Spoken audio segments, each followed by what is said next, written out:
Psalms 68, verse 4. Make sure everything is cool.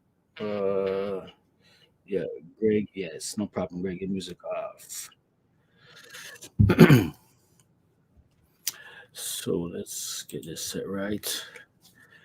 So Psalms 64, we have Aya, Jah, Yah, and the Lord, depending on which verse you read. This is the one time in the King James Version where you find the Most High's name. Original King James Bible and the 1560 Geneva Bible read, Sing unto God, sing praises to his name, and extol him that rideth upon the heavens by his name, Aya, or Iya, or Yah, or Jah, and rejoice before him. All depends on how you view that letter.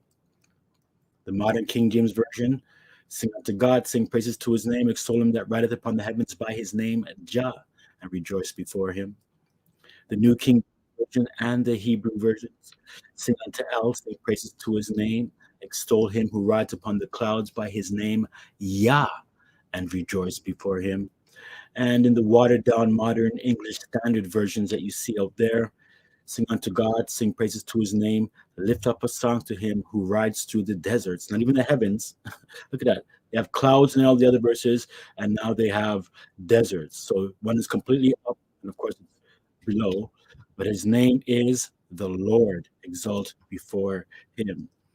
So we can see here that in this understanding with the Most High's name, it's been watered down to the Lord. So anytime you see the words the Lord in capital Lord, you know it's the Most High's name.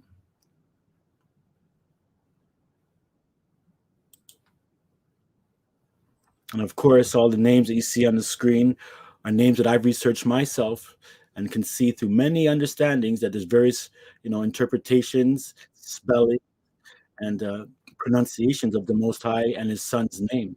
However, be sure that you want to know the Most High's name, that you keep his commandments and have the testimony and faith of the Son. Indeed, then you will know the Most High's name. Okay. Okay. Shalom to everyone coming out there. I see Kyra, Kiara, Shakira, Kiara Francis, Zion, 20 rands for Miss Clarice, and Andrea and Sue and all others that may be there. If I can't see you, feel no way. Shalom, Winston and Elma, Brother John, and the likes who are up there. Today's date is the 28th of Ziph, the last Sabbath of the month. It's the second month Ziph. It's the sabbatical year 6223 of Christ, equivalent to April 1st, 2023 AD. This is the fifth Sabbath to the Feast of Weeks or Pentecost. And as you can see on your screen, this is the revised, updated Chief Banner of Zion. Praise Jah. It doesn't mean that we're getting rid of the old one at all. It's another rendition, making it a little bit more clean. So here we are with our 28-year cycle of this era, and where you see the red arrows, that's for this year, 6223 or 2023. It is, as you can see, a minor sabbatical year. So there's 371 days in this year, and next year is the year of Jubilee. The new year began on February 5th this year. So this is the 28-year cycle from the creation year 6217 to 6244. Or in other words, it's the time for our era, where we are in now, the 20-year cycle. And this 20-year cycle began in 2017. So as you can see, we're here at 371, the minor sabbatical year, 6223, the top right. And next year is again Jubilee, 2024 or 6224 from creation.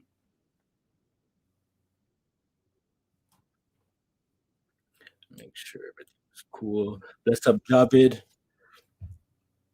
So here is this year's calendar, because it's as you can see, it's a minor sabbatical year. If you look at the bottom right where the arrow is, and the yellow week there, it's an the week. So there's 371 days as opposed to the 364 days.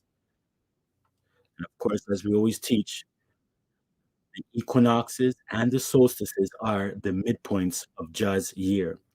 So with this, almanac that you see, this yearly calendar, you can see that a bib is equivalent to February, as we teach greatly, and the last month of the year is Adar.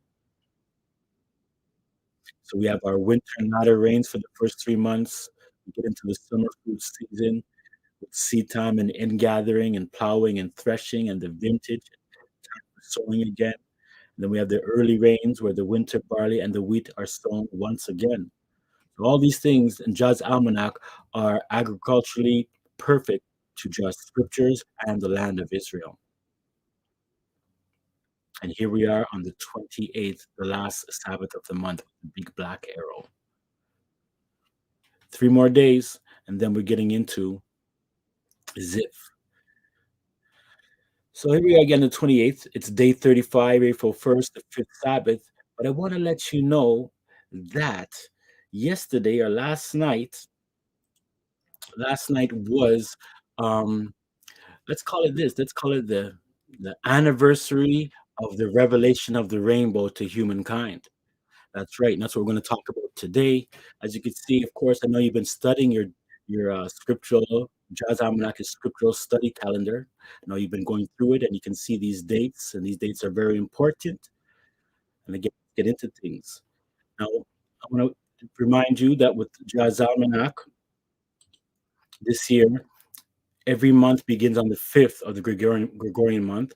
So April 5th, as you can see where Savan is, April 5th is when Savan begins. And again, this year is a minor sabbatical year of 371 days. You have your seasons here, the monthly beginnings of the seasons, and all the true correct order.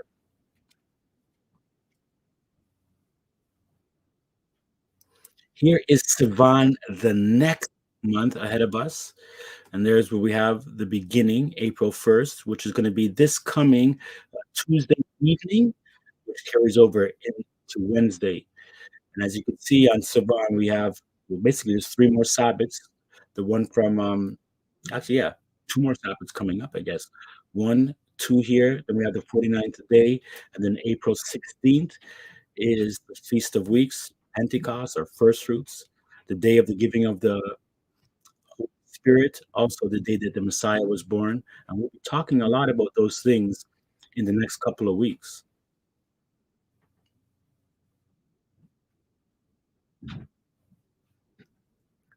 So again, welcome to the Zion of John Jehoshua, the Messiah. This is a revelation of Jah's almanac as we get into these deep discussions. Shalom, Jah, as well.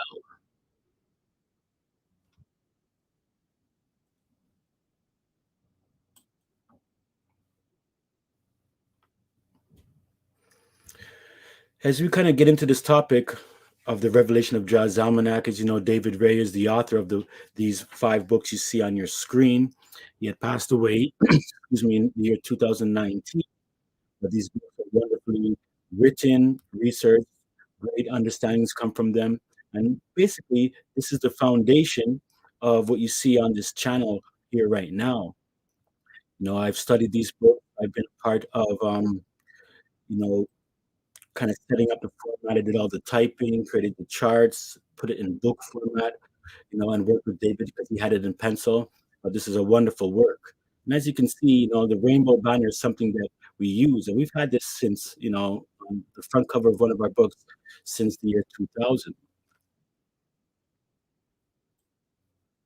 Let me get back there.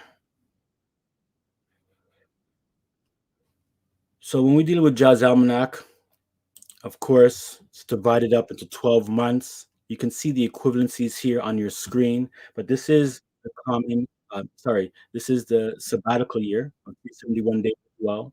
And you can see over on the rains at the bottom right, it's 98 days instead of 91 days, and Adar has 37 days instead of 30. But this here chart is a beautiful chart.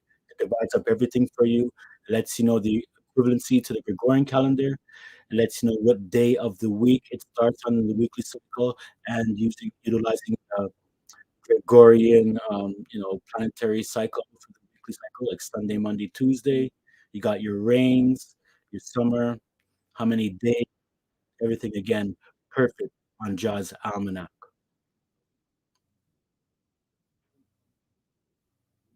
So I want to give you everything about the rainbow, the who, the what, the why, the where, and the when, and the how. So I want you to sit back for a second. I'm going to put on a short video, and in this video here, just going to basically give you a basic understanding uh, of rainbows. Let's just get an introduction from the scientific point of view.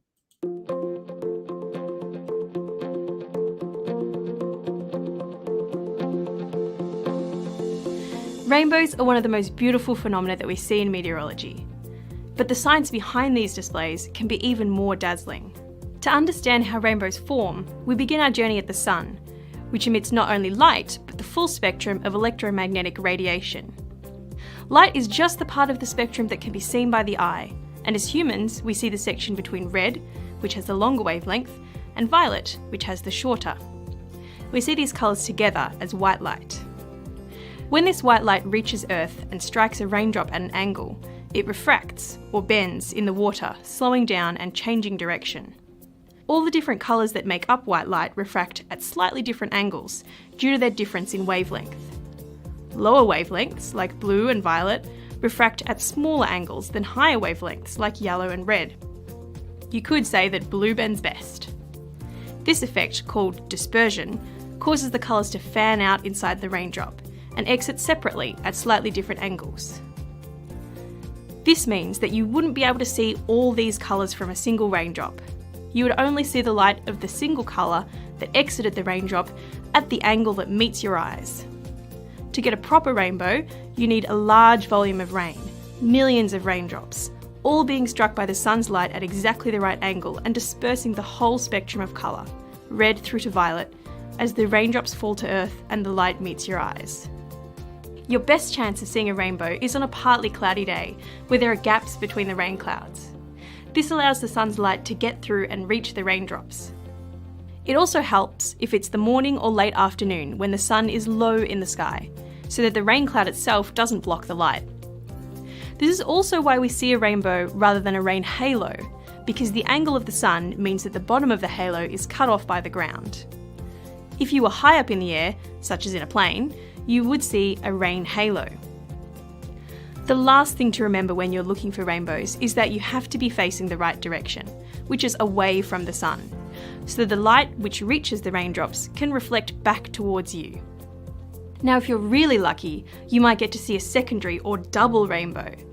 These form when light travels through the bottom of the raindrop and reflects off the inside of the raindrop one more time than we find with primary rainbows. This means that secondary rainbows appear outside of primary rainbows, have the reverse order of colours, and are less bright due to the light lost in the extra reflection. It's also possible, if you're really lucky and in exactly the right place at exactly the right time, to see more than two rainbows at once. This usually happens with rainbows over a large, calm body of water, like a lake, where the sun's rays bounce off the lake and meet the raindrops at a different angle. If you're in a... All right, shalom, shalom again. I hope you were able to hear that. Could you please, as this type of 7, if you got some information about the rainbow that helped you out, I hope.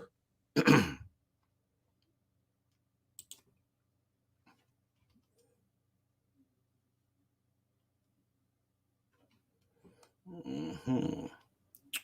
Let me see something here. Okay, yes, yes. Bless up, bless up. Let's move on. Proverbs 9:1. Wisdom hath builded her house, she hath hewed out her 7 pillars. So as we've seen, the rainbow belongs to the Most High, right? He's the one that put it in the sky. It belongs on his throne, and we can see that it has 7 colors. And that's very important to understand as we get into this topic, because the number 7 is very important to John.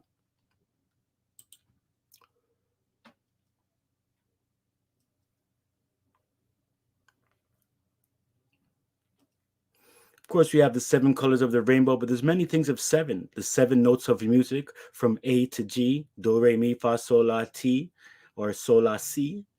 Again, 7 notes, and then the 8th note is another octave. It's a repeat of the first note. We have the 7 feasts or holy convocations of the Most High. The first day of Passover, the 7th day, first fruits, trumpets, atonement, tabernacles, and the 8th day feast. And then we have a whole bunch of 7s in Revelation, whether it's dealing with the 7 spirits of the Most High, 7 seals, 7 golden candlesticks, the 7 stars in the Messiah's hand, the 7 angels of the 7 assemblies, the 7 letters to the 7 assemblies, the 7 eyes, 7 horns of the Lamb, or the 7 locks of the Lamb, 7 mountains, 7 thunders, 7 kings, 7 angels, 7 trumpets, 7 angels with 7 vials, 7 heads, and 7 crowns on the dragon. And of course, we got our 7-day creation week, starting right from the beginning with the 7 branched menorah. So what I want to highlight here is that 7 is so vital in Jah's kingdom. It's very, very important. It's a spiritual number of perfection and completeness. So again, when we're talking about the holy days or the holy convocation of the Most High, they are his holy convocations of salvation. And I want to remind you that the spring feasts represent his first coming, and the fall feasts represent his second coming. So again, a reminder, we have the first day of Passover dealing with his death and sacrifice, the 7th day of Passover tied to the sheaf, dealing with his acceptance and his ascension to the Most High and his first appearance on the day of the sheaf. We have the Feast of Weeks, which represents his birth and the giving of the Holy Spirit to the early assembly. And then in the fall feast, we have the Day of Trumpets, which represents the 7 trumpets that signal or herald his coming. The Day of Atonement, which symbolizes his arrival and the first resurrection.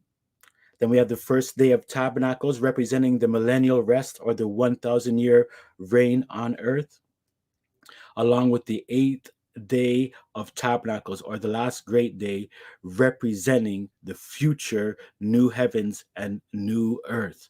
This is going to be a beautiful thing. So we can see that these holy convocations, they're very important. They're shadows of things to come. And when we look at Jah's 7 pillars of wisdom, we can see with Jah's banner here on the outside with the red, we have 28 stars with 4 points of 7, every 6 stars. Then we have the 7th. We have that going on, dealing with Jah's almanac, and we'll talk about this maybe another time. But I just want to bring it out that we have the 12 stars around the 7 as well, dealing with the 12 months of the year, the 12 tribes of Israel, the 12 apostles. Then inwardly, we have the 7 stars that represent anything of 7s, like we showed already, the 7-day weekly cycle, the 7 spirits, the 7 festivals. And of course, we have in the center the 7-pointed star, not 6, like the rainbow banner that is used, by those who have a different lifestyle, but 7. Not like how the so-called Jews have their star either, but again, 7. This is a part of the revelation of the scriptural calendar. So when we look at this beginning here and this, what do you want to call it? What do we want to name this one here? Anyways, we'll call it the lifestyle banner. That way, the lifestyle banner. And when I just want to give you a quick history. When it was first introduced in North America and Europe, so to speak, it first had 8 colors, as you see on the screen. And then it sounds different, weird, but they ran out of pink cloth, so they couldn't make those banners no more, but it's probably some other weird reason. And they dropped it down to 7, but that didn't even last maybe 2 years, and they brought it to where they wanted to get it, which is 6. Now, when you deal with rainbows and, this understanding, you get all kind of myths and fables, and as we know, it's being used again for a certain type of lifestyle today, but it doesn't belong to Jah, the rainbow or the rainbow flag or anything like that. And when we talk about today's lesson, I'm not going to try to tell you to go grab the flag and rip it off of them and you have to fly it everywhere. But I am saying this: we're taking the rainbow back. We've been doing so from a long time. And I know this is a challenge because, even with our first book, the Revelation of Jah's Almanac. And let me just grab that quickly.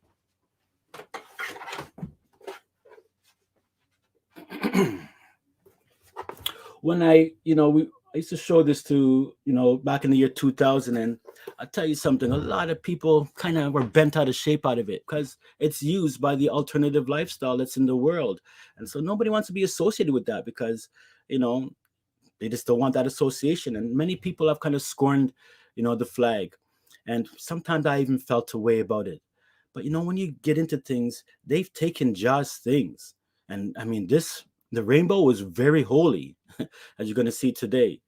So please don't shun away from the rainbow, 7-pointed rainbow flag. And of course, you got to be aware about their official 6-pointed flag as well. Again, dealing with the number 6, they've taken out the indigo. And so this is what you see now. So I want you to make sure you make a difference between the 6, and the 7, right? Jah's 7-colored rainbow of perfection versus the world's 6-colored misrepresentation for their lifestyle. And sometimes they even flip it upside down, right? But, it belongs to Jah. And I want to say that I want to take it back, even though they never really had it, but they're the ones forwarding these things. And so you'll see that many of the, banners, or I should say many of the titles of our videos or thumbnails will have the rainbow banner there, and it might throw some people off, but there's nothing dealing here with the alternative lifestyle at all. And I've even had people, in my comment section say, hey, bro, like, what's that banner in the background there? And the one, as you can see, I guess, to this side of my face here. And as I say, that's Jah's rainbow.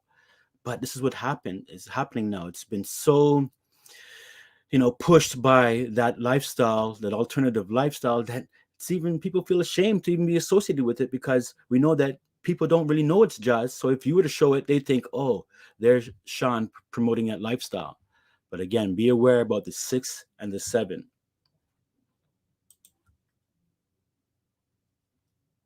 And like I was saying, many people, this is the first book on the left you see here. And this is kind of the title of the ebook of the Revelation of Jah's Almanac. And again, people shied away from it. But I encourage you not to shy away from it, okay? Not from the rainbow at all. Again, you don't have to go around flying the banner, but it belongs to Jah. See, Jah made the rainbow, and it still belongs to him, right? It belongs to him. It doesn't belong to that lifestyle. So hold on to that as we get into this deep, deep topic here. You see, it's not just, me here. I want to let you know that there's been a great movement, in terms of, it's called Taking Back, as you can see on the screen, Taking Back the Rainbow. And there's many people who are Bible believers, and believe it or not, there's great movements out there of taking back this rainbow, from that lifestyle. It's a challenge. Could you imagine how challenging that is? It already belonged to Jah. He put it in the sky. It's a part of his throne. And yet, it's been taken away. We have to kind of like, I don't want to say fight to take it back, but yeah, fight the I guess the ideas of what this flag actually represents. And I have no problem. I'm not ashamed of it, the rainbow flag, at all. I'm not saying I'm going to go buy t-shirts and, but if I ever do fly the flag on my body or anything of that nature, you'll probably see, like just circling it, something or even a scripture quote, just to let people know that we don't deal with that lifestyle. And you'll see in this lesson, there's a lot of scripture quotes and different designs and styles that you might want to use, if you are not ashamed of the rainbow, and let people know that it belongs to Jah.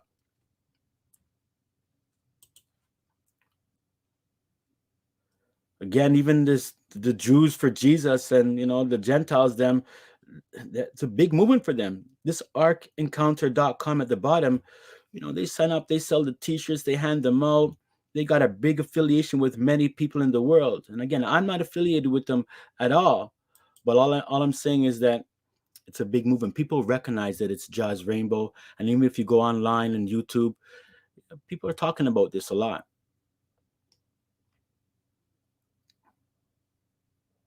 Here's one of my favorite verses from the Apocrypha regarding the rainbow.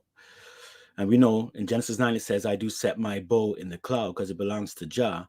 But this is found in the wisdom of Jesus, son of Sirach, or Ecclesiasticus, chapter 43 reads, "Look upon the rainbow and praise him that made it. Very beautiful it is in the brightness thereof. It compasses the heaven about with a glorious circle, and the hands of the Most High have bended it." See, this is what I'm trying to encourage here, right? Try to encourage that it's Jah's.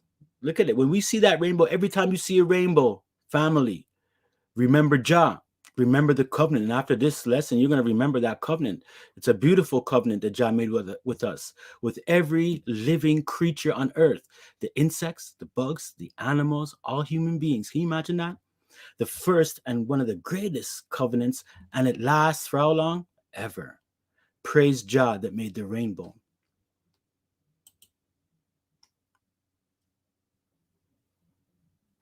So let's look at the origin and reason for the rainbow that Jah's given.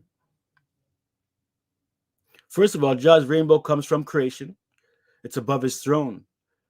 Ecclesiasticus says once again, there is one wise and greatly to be feared, Jah sitting upon his throne. That's right, Jah's rainbow surrounds his throne. You see, the rainbow was made on the very first day of creation. Sorry, let me get back there.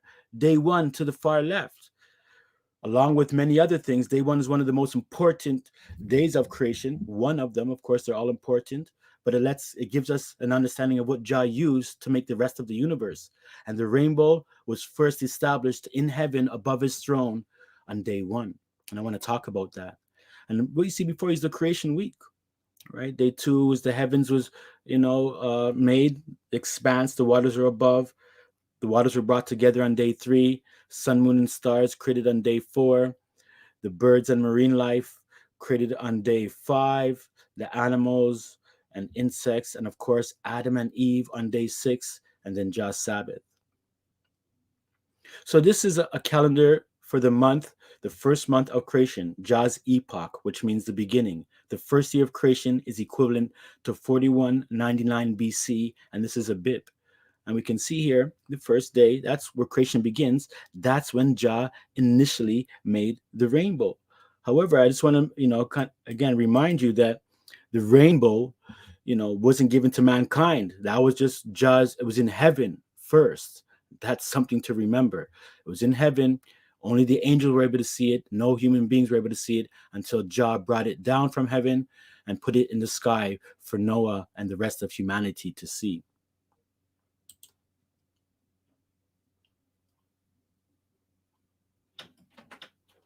So let's look at Genesis 1:1 very quickly. In the beginning, we have time.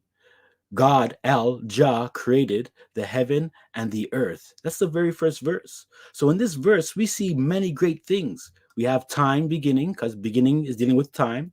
We have the source of the creation, or the power of the creation, which is Jah, and he created things, so he provided energy, right? Because in order for something to be created, you have to have power and energy, and it comes from Jah.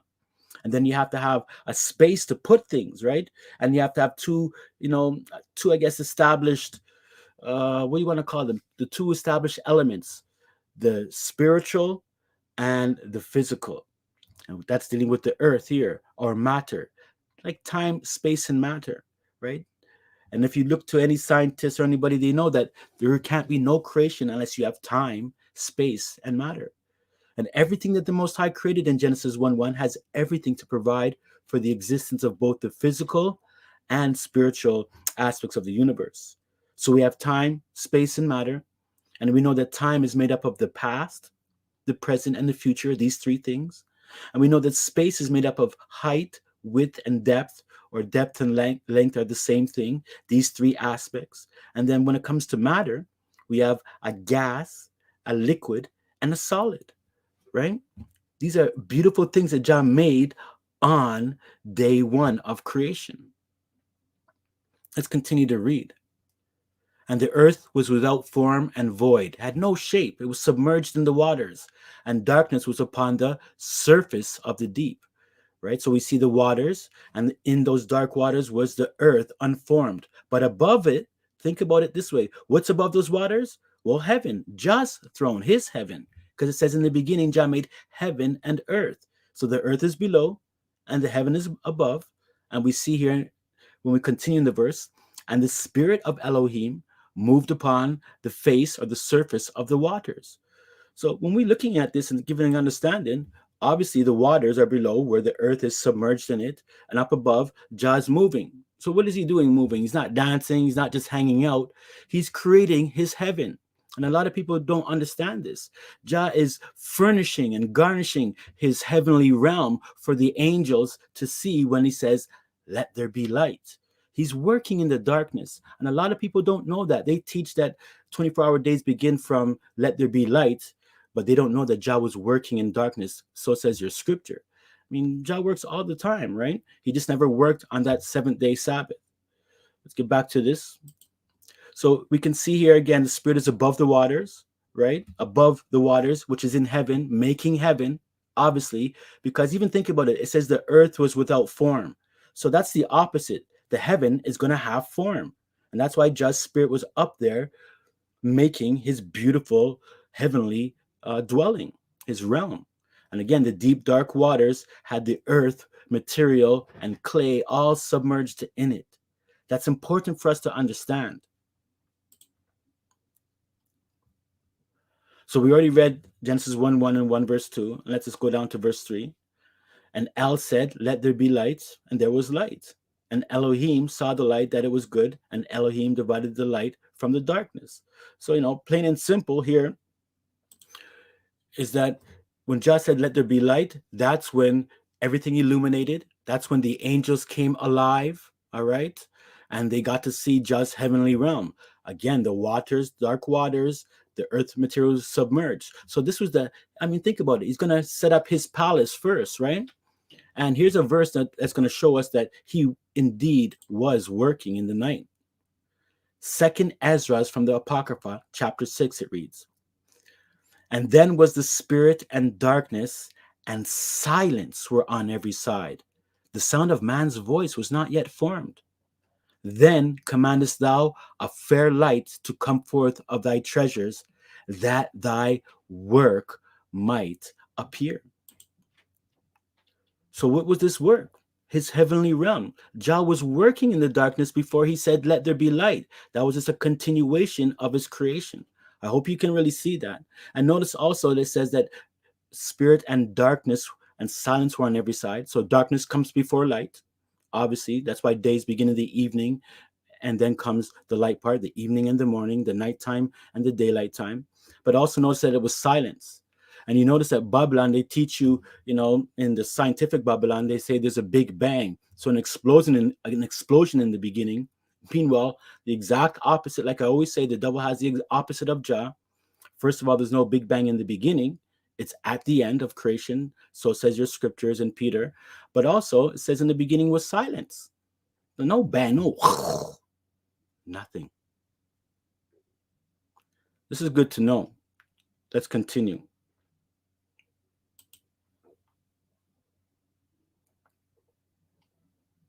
Revelation 4. And he that sat was to look upon like a jasper and sardine stone. And there was a rainbow round about the throne, in sight like unto an emerald. So I just want to hear stop here and say, all right, so we see that there's a rainbow here, right? And there's no sense around Jah's throne. This is Revelation. So what's neat is that in the beginning of creation, or in the first book of the scriptures, Genesis, we get introduced to Jah's rainbow.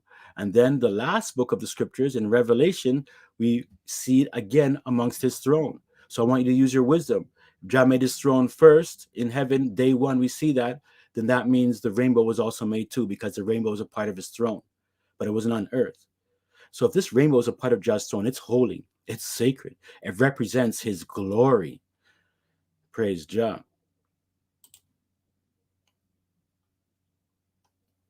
So again, you should know that there are three heavens. The first heavens where the birds fly and the clouds are and everything, and where it rains.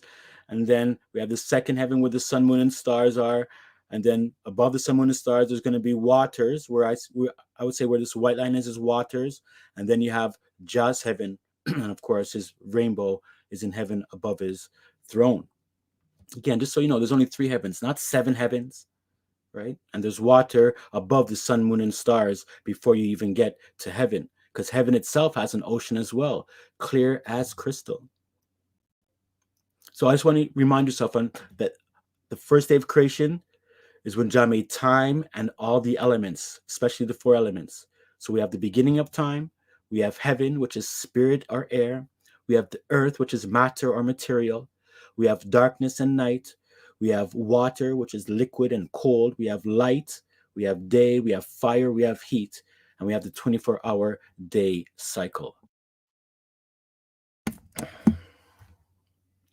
We have the cycles of time, like I said, Jah's spirit, the waters, the earth material under the waters, Jah's domain, darkness, night, and the evening, the light, the day, and the morning. All in the first day. Good to know. Let's move on.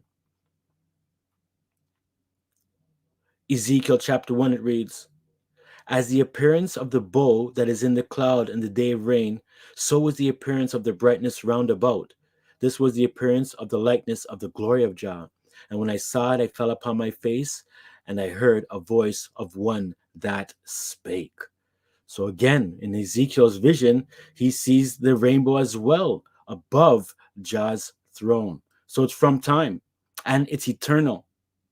I want you to understand that it's eternal like Jah.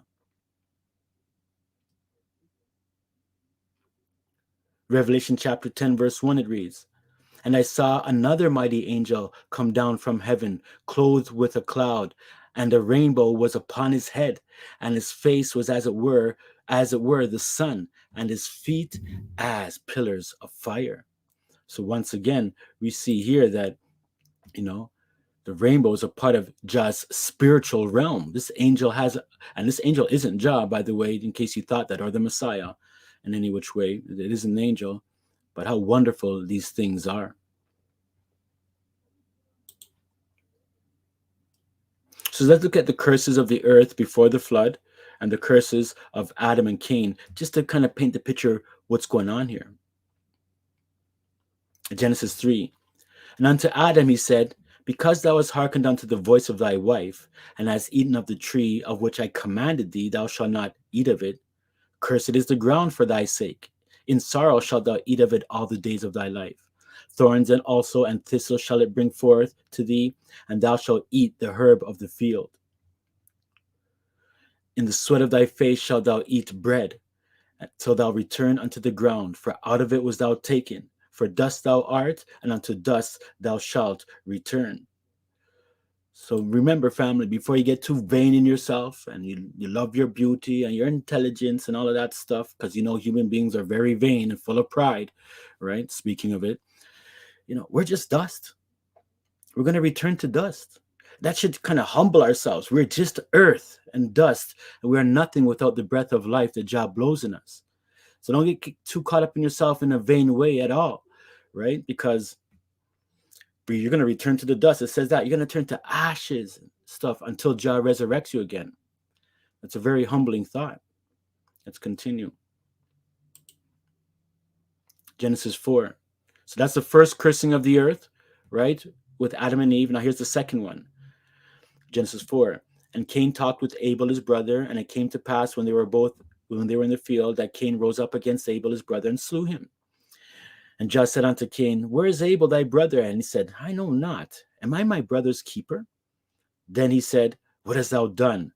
The voice of thy brother's blood, his life, cries unto me from the ground. And now art thou cursed from the earth, which hath opened her mouth to receive thy brother's blood from thy hand. When thou tillest the ground, it shall not henceforth yield unto thee her strength. A fugitive and a vagabond shalt thou be in the earth. And Cain said unto Jah, My punishment is greater than I can bear." Oh, poor Cain. But here, he kills his brother, he slays him. And he probably wasn't even fully dead when he buried him in the ground, because it says that he heard the voice of his brother's blood crying unto him. So probably as Cain hit him on the head, was beating him up, he wasn't fully dead or something. And when he dug the ground to hide the body, because that's what he was doing, it wasn't even to do a proper burial. He was hiding the body, right? Because remember, he didn't want nobody to know what was going on. And this is why Jah says, Where's your brother? Because Cain killed him and hid him. But Jah still heard that cry. And as you can see, the ground was cursed for Cain during that time. And all of this is pre-flood.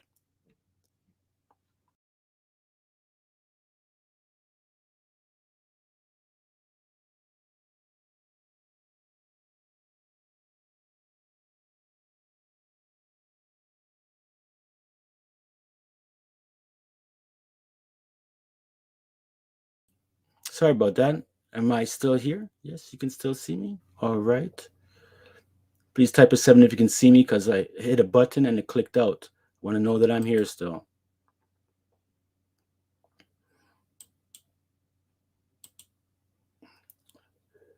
Thank you.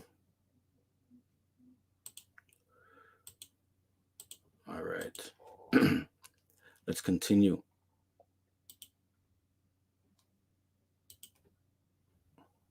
So again, this is what happened with Cain. Continue in Genesis 5. And Lamech lived 182 years and begat a son, and he called his name Noah, saying, this same shall comfort us concerning our work and toil of our hands, because of the ground which Jah hath cursed. So remember, Jah cursed the ground, and so Noah was prophesied as to be like some type of savior to save them from the curse. And Lamech lived after he begot Noah 595 years and begot sons and daughters. And all the days of Lamech were 777 years. Wow, 777, and he died. And Noah was 500 years old, and Noah begot Shem, Ham, and Japheth. And just so you know, too, when it says, notice that when you read Genesis 5, and it says like the father was born, so it says like in verse 28, and Lamech lived 100 and begot a son. So he was 182 years when he had Noah. So a lot of people don't know, though, but Shem, Ham, and Japheth are triplets. That's right. They are triplets. Triplets exist. There's even Nahor, Haran, and Abram are also triplets of the sons of Terah. And how do I know that? It says Noah was 500 years old, and Noah begot Shem, Ham, and Japheth. Right? It's not just a general saying that was his sons. Because remember, if you go through this Genesis 5 here, you're going to see all he begot who and who begot what and who begot what and how old they were. So again, some side information for you, but let's continue.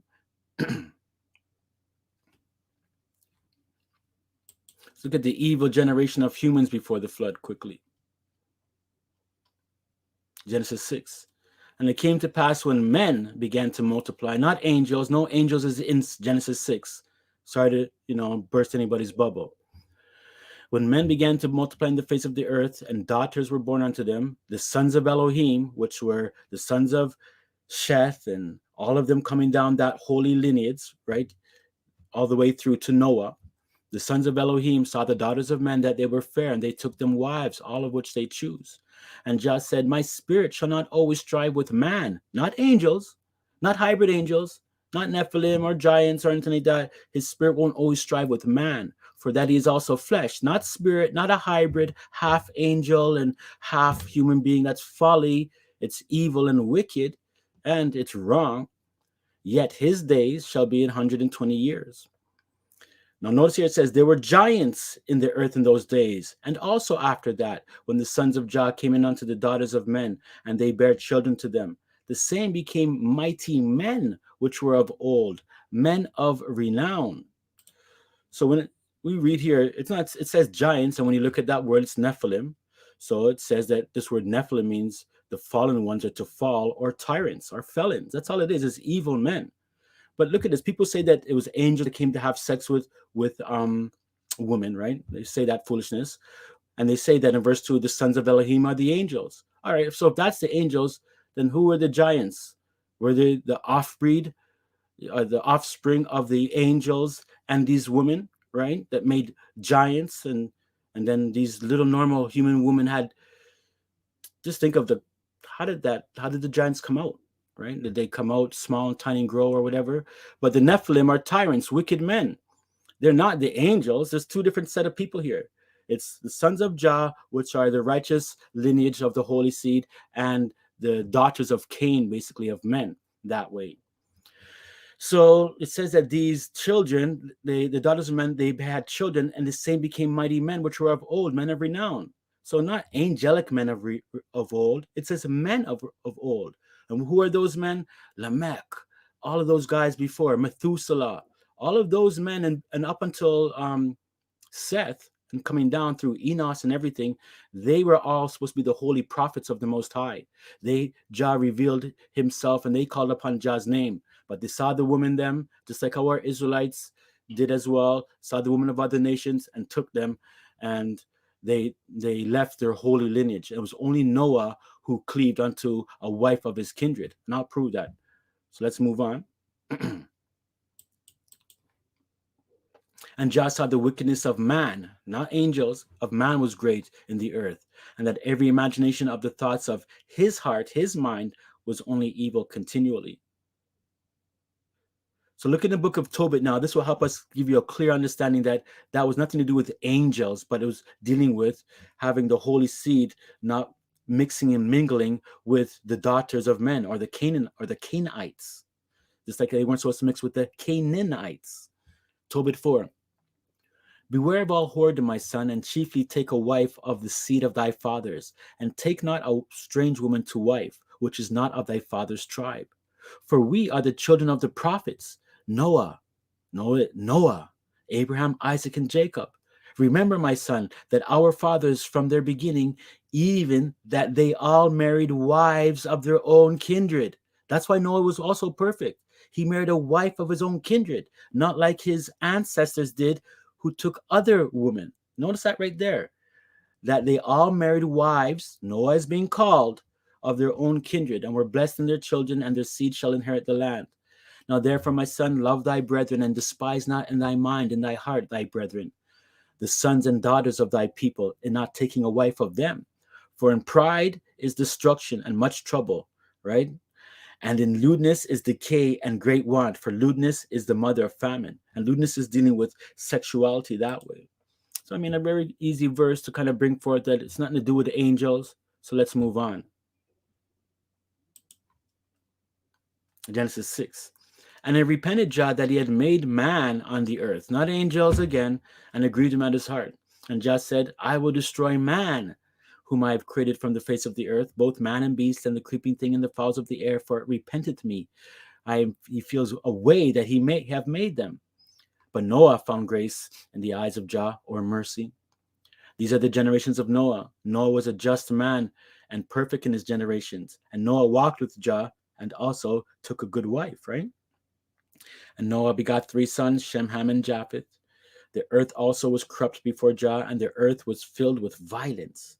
And Jah looked upon the earth, and behold, it was corrupt, for all flesh had corrupted his way upon the earth, all flesh. And Jah said unto Noah, the end of all flesh is come before me, for the earth is filled with violence through them. And behold, I will destroy them with the earth. So it says the earth is filled with violence through who? Through mankind, not through angels. So I don't care if you have the book of Enoch, I have it too, and Enoch says that the angels came. No, it didn't happen.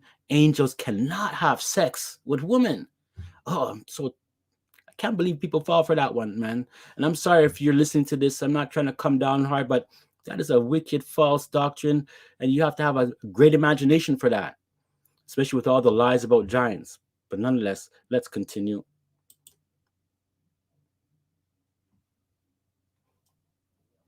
Second Ezra. And this is a good reading summarizing all this thing before the flood and where we are now.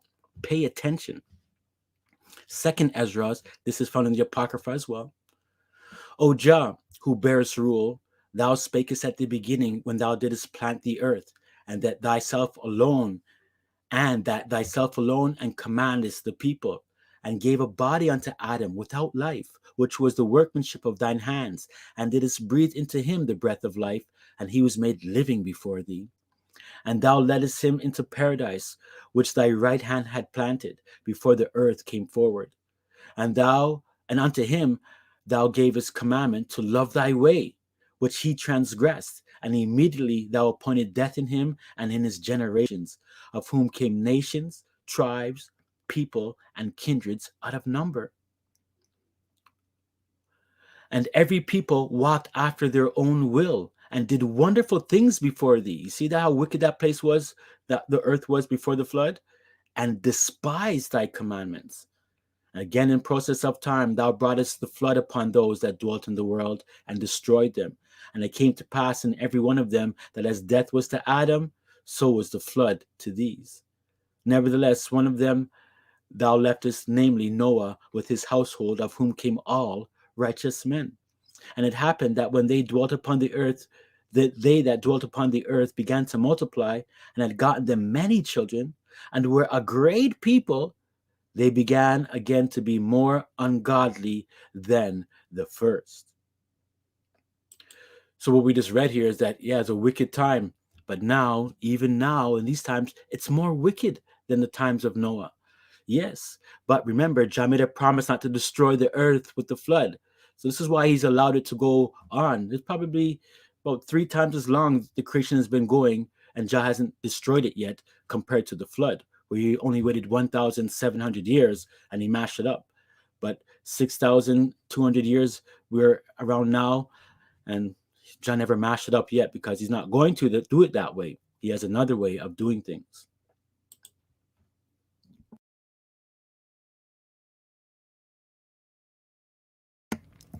So I want to quickly look at the timelines and dates of the flood.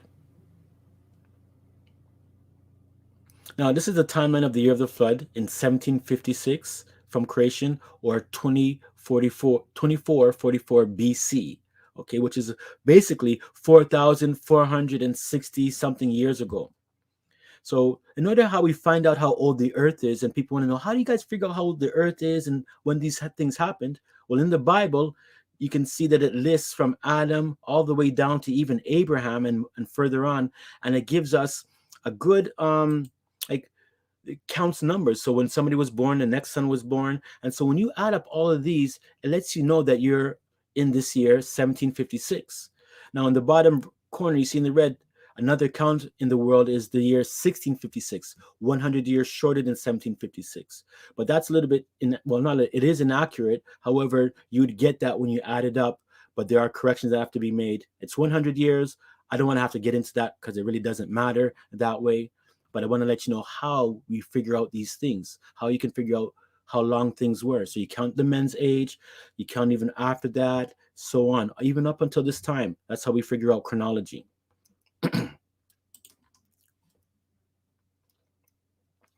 So again, Jah's chronology from year 1 through the year 7,000 and beyond. This is Jah's 7,000 year chronological time frame. So over in the far right, you can see where it says year 1 is 4199 BC. And as we move forward, we come to the first red line, year 1756 or 2444 BC, which is the flood. As we move forward, we got BC 1, and then we have the year 0, where John the Baptist was born, and the Messiah was born in the year 4201 or 1 AD. And of course, as you go through time, here we are in 6223 from creation, or 2023. And we're moving forward through time. I just wanted to kind of put you in the time frame of where the flood occurred and how long ago it was. So in order to understand this, you have to know about Jah's 7,000 year week, where each day is for 1,000 years. And so, around these times now, we're in the year 6223, so we're in day 7 area. But the flood occurred in day 2 in the year 1756, as I said. And as you can see, it's right here. When you know about the 7,000 year cycle, it helps to put history and chronology into a perfect form so you can understand it. Here's the year of the flood in that 28-year cycle during that era. So it's from 1737 to 1764. So we know the year of the flood is 1756. However, it's good to also know that they came out in a sabbatical year, minor sabbatical year, calendar 21, 1757. So they went in, they stayed in for 377 days, came out the next year, and notice that within this 28-year cycle, it's like they went in on the 6th day of creation, if you know what I mean. Just day 20 is like day 6, whereas day 7, they came out on a sabbatical year of creation as well. And it's important to know about the 6th day, like the 6th day of the week when Jah made Adam. And also, you're going to find out that it was the 6th day of the week that Noah came out of the ark. So again, the flood occurred in the year 1756. We have these important dates that I'm just going to chart them for you. I'm not going to get into the scriptures, but all these dates are mentioned in scriptures, that the rains began on the 15th or the 17th. They lasted for 40 days, and they ended on the 23rd day of the third month. The ark rests on the 15th or the 17th. We have the mentioning of the first day of the 10th month. The mountaintops are seen. The first day of the first month, the cover is removed from the ark. And then on the 27th day of the second month, which was yesterday, today's the 28th, which was the sixth day of the week, they come out. So Noah's first Sabbath completes 378 days, or 54 Sabbaths that he spent in that ark, so to speak, which is the length of a major sabbatical year for those who know Jah's Almanac. Just good to see these numbers. So they went in, like I say, in the ark on the sixth year. They came out of the ark on the sixth day. They came out of the ark in the seventh year, which was a sabbatical year. So again, the year of the flood, 1756, 244 BC. It was the year before the sabbatical year. This is how the calendar was for that year. Going in on the 15th or the 17th, we have where the rain stops. We have the 15th where the ark comes to a rest, and some will see it as 17. That's okay, it doesn't matter. We have the first day of the 10th month mentioned in the scripture, as I said, which is the first day of winter or the first day of the early rains. And then the next year is a sabbatical year. As you can see, if you look at the bottom right corner, it's a sabbatical year. So it comes out of the ark in the year 1757. What divided by 7 is 251. And it is a sabbatical year. So he uncovered the ark on the first day of the first month for that year. And then they came out on the 27th. So I just wanted to give you this time frame so you can see it in the best way you can, and how you can utilize Jah's Almanac to understand chronological time frames of back in the past. So let's focus on Jah's everlasting rainbow covenant. Genesis 8. And then it came to pass in the 601st year, in the first month, the first day of the month, the waters were dried up from the earth, and Noah removed the covering of the ark and looked, and behold, the face of the ground was dry. So again, we have the first month, the first day of the month. And in the second month, on the 7th and 20th day of the month, the 27th of the month, was the earth dried. Now let's get into this. And Jah speaks unto Noah. Pay attention to Jah speaking and thinking now. This is the first discussion Jah has. And Noah is in the ark. Jah came to Noah in the ark. He says, go forth of the ark, thou and thy wife, and thy sons' wives with thee. Bring forth with thee every living thing that is with thee, of all flesh, both of fowl and of cattle, and of every creeping thing that creepeth upon the earth, that they may breed abundantly in the earth, and be fruitful and multiply upon the earth. Doesn't that sound very familiar, just like the sixth day of creation? So again, we see the second month, the 27th of the month, they came out, which was right here. They begin to leave the ark, right, on the sixth day. And that's also the day that Jah showed them the rainbow, or made a rainbow covenant with them. So again, look at, we are on this day, the 28th, and that was yesterday, but this is, of course, for the year 1756. Continuing. Now we're reading all of this in consecutive order, not skipping anything. And Noah went forth, and his sons, and his wife, and his sons' wives with him. Every beast, every creeping thing, every fowl, and whatsoever creepeth upon the earth after their kinds went forth out of the ark, every creature and insect. And Noah builded an altar unto Jah, and took of every clean beast, all of them, and of every clean fowl, all of them, and offered burnt offerings on the altar, only clean animals. So just so you know, clean and unclean animals were back in the day too, which many people already know. So Noah's building an altar here, and he's carrying out a very heavy task of, he's going to sacrifice from a bullock right down, to a dove, right? And everything in between. Now look at here. And Jah smelled a sweet savor, a sweet scent. And Jah said in his heart, now this is what Jah's thinking, and I want to kind of emphasize this here. Jah is sharing his thoughts with us. So everything that we're seeing here is not what Jah said out loud to anybody, to Noah. It's what Jah spoke of, and I think it's beautiful. And Jah said in his heart, his mind, I will not again curse the ground any more for man's sake. Remember he cursed it? That curse got reversed. For the imagination of man's heart, his mind, is evil from his youth. Neither will I again smite any more every living thing as I have done. Remember, Jah killed off everybody, animals and all. While the earth remains, seed time and harvest, and cold and heat, and summer and winter, and day and night shall not cease. Jah will not have his almanac to cease. His calendar will continue to go through. So this is what Jah's thinking in his heart. And again, he's establishing his calendar, right? Because these are the seasons of the year.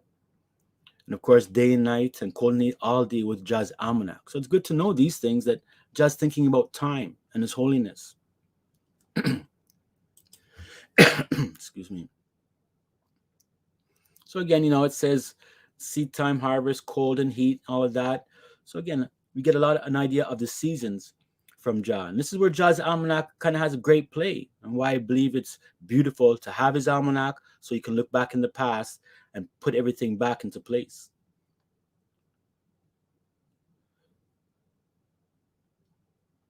So again, this is Jah's almanac for that common, right? For that for that sabbatical year. And remember, Jah says seed time, harvest. So that's the barley and the wheat, the first fruits, the vegetables, right? The seed time, the plowing, the vintage. All of these things, you see these headings for each quarter of the year. A quarter includes 3 months. That way, dealing with that same verse, and also can be proven through the scriptures of their time frames. Let's continue. Again, we're dealing with the first everlasting covenant between Jah, the Creator, and every living creature on earth. This is his rainbow. Remember, a covenant is a legal agreement, a contract between two or more parties. And the everlasting covenant is an agreement between Jah, the Holy One of Israel, and his followers. And as it says, it's everlasting forever. This contract will last for all time, age after age, for eternity. And remember that covenants can be unilateral. That means one person could just set the covenant, or bilateral between two people, or trilateral, which is basically based on one or based upon two parties or three parties. So like a marriage contract involves Jah, the man and the woman, three parties, but yet the two parties are the humans and Jah's one party. And in common with most business or personal contracts, which is also a covenant, the everlasting covenant has the following understandings, stipulations, and definitions. There has to be two or more parties to the covenant. There's specified territories or areas of concern. There's a reason for its existence, its aim and goal. There are rules, provisions, and conditions and promises of a covenant. There are outcomes, benefits, and penalties. And in spiritual language, these are called blessings and cursings. So if you keep Jah's covenant, you'll get blessings. If you break it, you get cursings. We have to have signatures, a witness, and a seal or sign or token. That's what a signature is, a sign. And then you have implementation procedures, a ratification of this covenant, the registration of the people who are involved, the publication of it to let people know what this covenant is, and a starting date, and also how long this covenant lasts. All these are very important aspects of a covenant. So make sure you understand these things when you come into the covenant of the Most High, and you come into his new covenant, that when you baptize and you do the wine and the body during Passover, that's a part of the new covenant. And there's stipulations to that, and that's what you're coming into.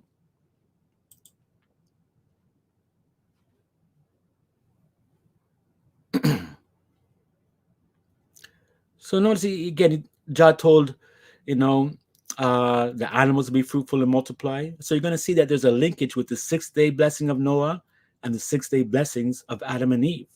It's one of those things that go hand in hand, seeing Jah's perfection on his almanac. So again, remember they left the ark on the 6th day of the week. And of course, as we know, mankind was made on the 6th day of the week, right? Genesis 9. And Jah blessed Noah and his sons and said unto them, here's now the next time Jah talks to them. So the first time he was talking was in the ark. They came out of the ark. he smelt the sweetness of the sacrifices, and Jah blesses Noah because he accepts the sacrifice. And he says unto them, be fruitful and multiply and replenish the earth, or fill the earth, or fill it repeatedly. And the fear of you and the dread of you shall be upon every beast of the earth, and upon every fowl of the air, upon all that moveth upon the earth, and upon all the fishes of the sea, and into your hand are they delivered.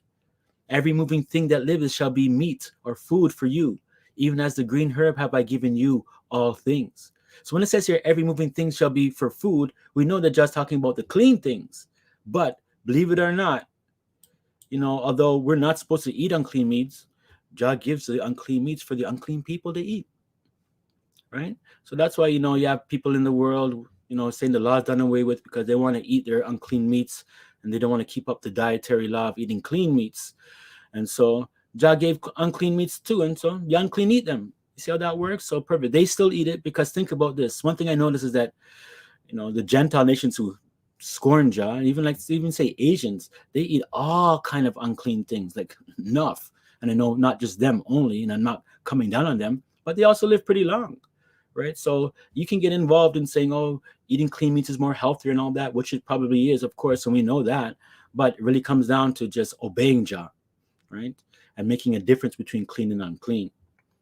So when it says here, every moving thing, doesn't mean it's all for the righteous people to eat that way. Every moving thing that is sanctified by Jah. Excuse me. Let's continue.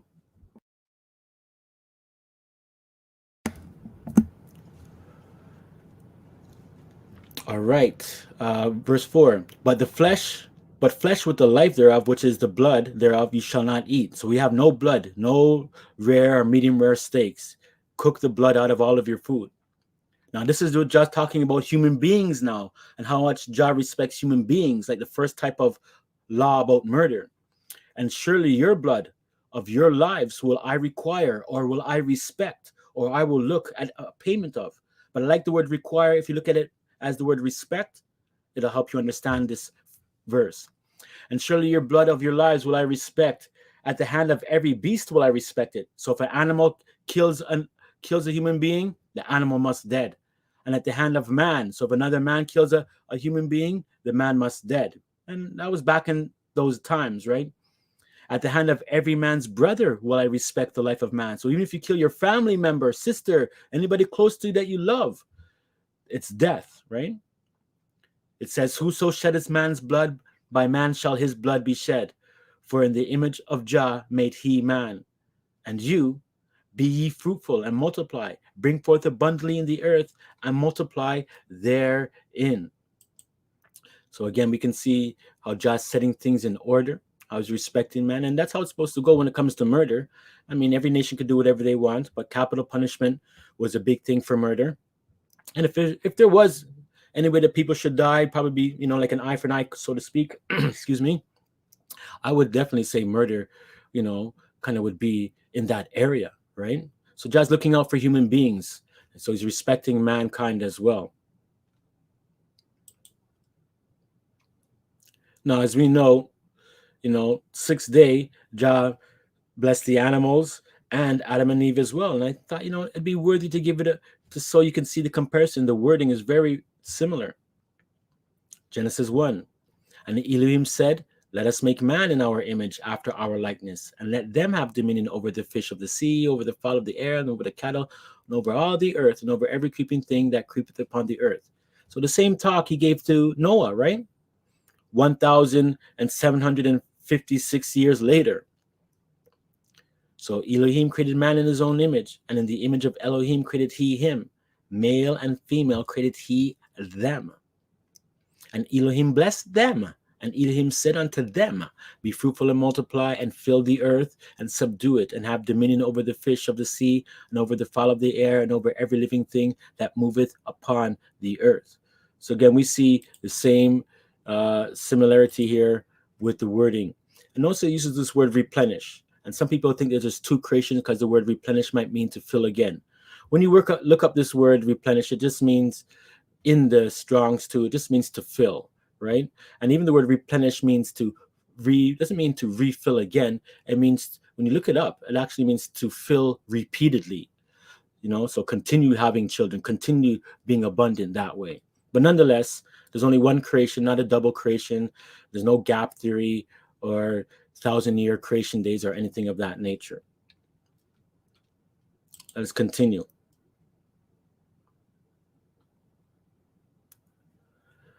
And Elohim said, behold, I have given you every herb-bearing seed which is upon the surface of all the earth, and every tree in the which is the fruit of the tree yielding seed, to you it shall be for food, and to every beast of the earth, and to every fowl of the air, and to everything that creepeth upon the earth, wherein there is life, I have given every green herb for meat. And it was so. Like now, yes, says Sue. I was looking at here. And Elohim saw everything that he had made, and behold, it was very good. And the evening and the morning were the sixth day. So Jah said it was very good, right? That we just said it was very good. So there was no evil. Satan the devil wasn't even evil at that time. For the first week of creation, it says very good. And then Jah even said on the Sabbath day, he hallowed it. So no one could say that there was death before, in the creation week, or there was evil or sin, or, the earth was remade because it was destroyed by the devil. No, everything was very good. No evil and death came into the world until Adam sinned. So this rainbow is the token, the sign, the seal of Jah's covenant. Let's continue. Genesis 9. And Elohim spake unto Noah. This is the third time he's talking now. So one in the ark, one to bless them. Now here's a continuation. And Jah spake unto Noah and to his sons with him, saying, and I, behold, I establish my covenant with you and with your seed after you. That's all human beings. And with every living creature that is with you. Every living creature, family. Think about this covenant. Of the fowl, of the cattle, and of every beast of the earth with you. From all that go out of the ark, to every beast of the earth. And I will establish my covenant. You see, it's established, it's firm with you. Neither shall all flesh be cut off anymore by the waters of a flood. Neither shall there anymore be a flood to destroy the earth. This is Jah's mercy, family. See, the rainbow banner reminds of Jah's mercy, of what he's done. And he's not going to destroy everyone again like he did that time. Yes, the Messiah is going to come back again. And yes, it will be like the times of Noah and catch them off guard too. But Jah has reserved many people, not just 8 this time. We see that there's 144,000. We see that there's a mixed multitude. We know that there's righteous saints that are in the grave too as well. So when you see this rainbow, let it remind you of Jah's mercy. And let it remind you also that Jah destroyed everybody. This is why Jah says it repented him in his heart, right? He was grieved. He made all these beautiful things and destroyed it. And Jah said to himself, I'm not going to destroy it again. I won't destroy everything again as I have done. That's how vexed Jah was. Let's continue. Again, this rainbow banner belongs to Jah. Continuing in the read. Genesis 9:12. And Elohim said, this is the token, the sign, the seal of the covenant, which I make between me and you and every living creature that is with you, for perpetual generations, ever and ever and ever. I do set my bow in the cloud, and it shall be for a token of a covenant between me and the earth. Praise Jah. So you see here, this is Jah's rainbow. So the alternative lifestyle has no claims to it. They've hijacked it. They've corrupted it with 6 colors and let them keep that. But this is Jah's things. You see, when you look at the mythology of rainbows, when they're dealing with all kind of other nations, especially the European Gentiles back in the past, the Greeks and the Romans, there are all kind of myths about the rainbow. You've heard about there's a pot of gold at the end of the rainbow. That sort of thing. And because you can't really walk under a rainbow because it's always in front of you, and it's like something you can't walk under, so to speak, and look up and see. But they believed back then, if you were able to walk under the rainbow, and think of this is thousands of years ago, if you were able to walk under the rainbow, a man would change to a woman, or a woman would change to a man. Check that out, eh? So look at this echo, this fossilized custom echoed from back then. So said, so done today, because you see what walks under the six banner, the six colored rainbow banner now that they're flying. That same switching up of identities and adding all kind of alphabet soup to it, right? This is Jah's banner. Don't be ashamed of it, the rainbow. I know how it is, but man, like Jah said, don't be ashamed of him. Don't be ashamed of that banner as well. And always look for the 7 point and deal with Jah's things. Notice he calls it my bow. It doesn't belong to no pride movement. Take it back, family. Let's continue.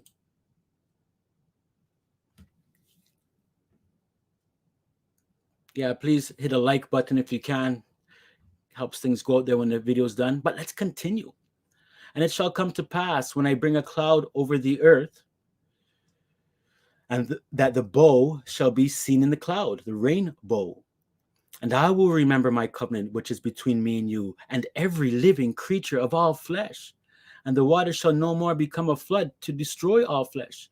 And the bow shall be in the cloud, and I will look upon it, that I may remember the everlasting covenant between Elohim, Ja'el, and every living creature of all flesh that is upon the earth. Praise Jah. Do you see how important this rainbow is? It's an everlasting token of the covenant of Jah. For every creature, the insects and the ants, the sheep and the catties and the dogs, the little babies and the peoples, everyone for all time. This rainbow is so holy, family. It vexes my heart that we can't feel good about displaying this thing because of the heathen them. But let me continue. And Elohim said unto Noah, this is the token. This rainbow is the token of the covenant, which I have established. You see, it's established now. Before he said, I'm going to establish it. I'm going to establish this covenant. Now he's saying, it's established. It's done between me and all flesh that is upon the earth. Praise Jah. Again, this covenant was made in the year 1756 on day 6, on the 27th day of the second month, Zif, in the year 1756. Praise Jah. And this is why I kind of bigging it up at this time, even though it's the day after the 378th day. But I hope you can go start looking for rainbows out there, because I'm going to look for one next few days. Praise Jah. So again, remember, this is around Jah's throne. Revelation 4 reads, and he that sat was to look upon like a jasper and a sardine stone, and there was a rainbow round about the throne in sight like unto an emerald. So let's think about this, family. Because right now, Jah, has been very merciful and patient, because we're wickeder than we were at that time.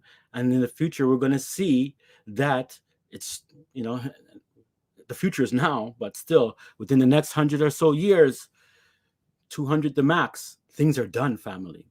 Things are done. I'm just letting you know that in terms of the Messiah coming and setting up, shop on earth. I don't know the day nor hour, but we know around the prophetical time frames, it's the end of Jacob's struggles and troubles. But these times are like the times of Noah. Pay attention so you don't get caught up and swept away. Because even though a flood might not take you away, and even though the Messiah might come and might be on the earth and he won't come in our time, death will still come and sweep you away. So don't get caught in your sins, right? And pay attention to what's going on here in these verses right now. Luke 17, it reads, and as it was in the days of Noah, so shall it be also in the days of the Son of Man, when JAHOSHUA comes, just before. They did eat.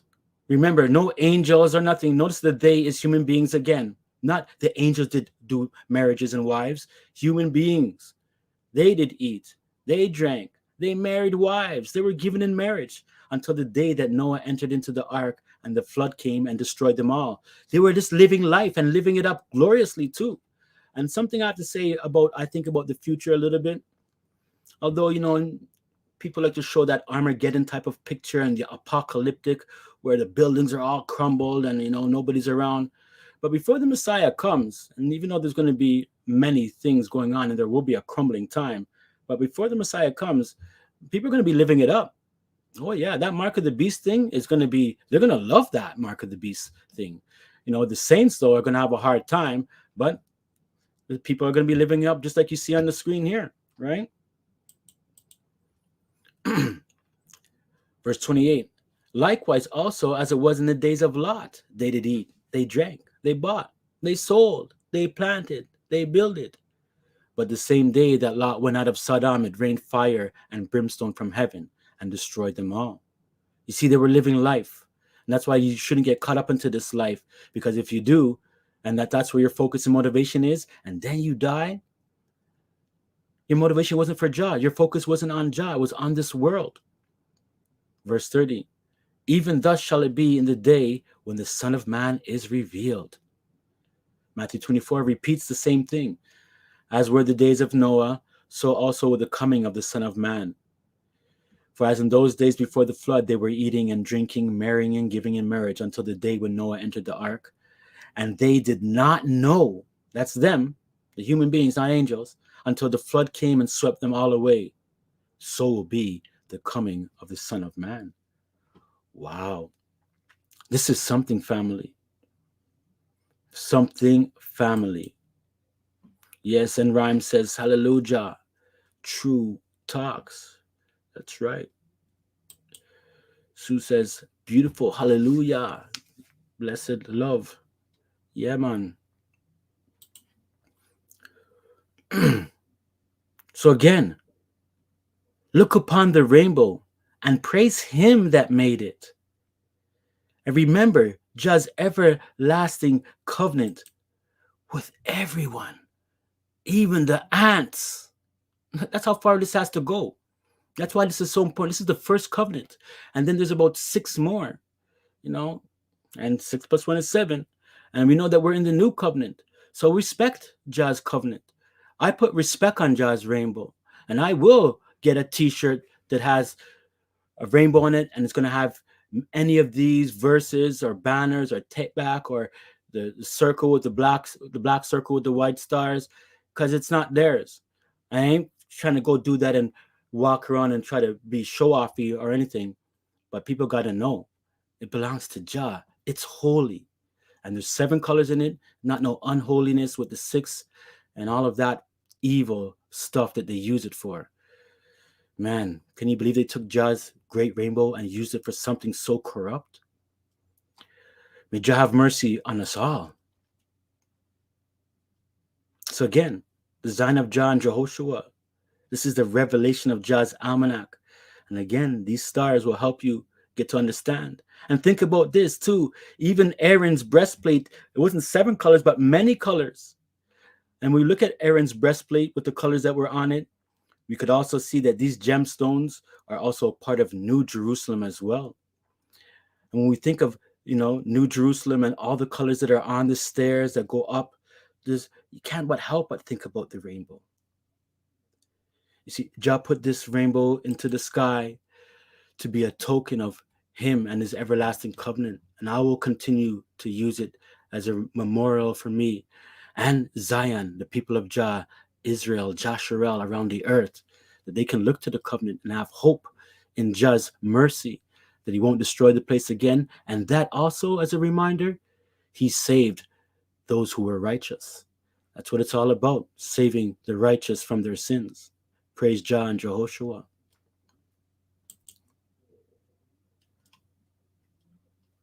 All right. We'll feel no way. Again, the 7 pillars of Jah, Jah's almanac. We have these things here. I hope you can learn about Jah's almanac. And all I want to show you now is just maybe a short video here. Short video. These are my rainbow banners here.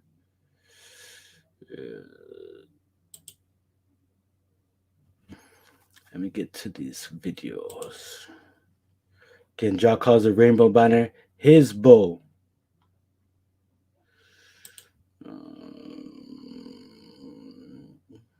Where is this video I had? Oh, there we go. There we go. It's a short video compilation of rainbows.